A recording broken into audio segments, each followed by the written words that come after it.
Narsist sevgiliyi kafanızda bitirmek için uygulamanız gereken yöntemleri söyleyeyim size.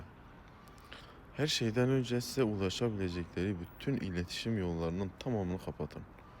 Tamamını, her taraftan. Hiçbir şekilde stalklamayın. Yani onun profiline, onun sosyal medyasına girip de hiçbir şekilde ne yapıyor, ne ediyor diye bakmayın. Kendinize bir hobi bulun, bir eğlence bulun. Bir kafanızı dağıtacak bir şeyler bulun her şeyden önce.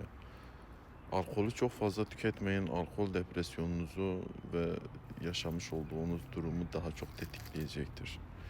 Ona ait olan hiçbir şeyin içerisinde var olmayın. Gittiği yerler, gidebileceği yerler, beraber gittiğiniz yerler dahil olmak üzere hiçbir yere gitmeyin. Artı bir de olanları kabul edin. Yaşadıklarınızı kabul edin. Kandırıldığınızın farkına varın ve toparlanıp artık hayatınıza bakın.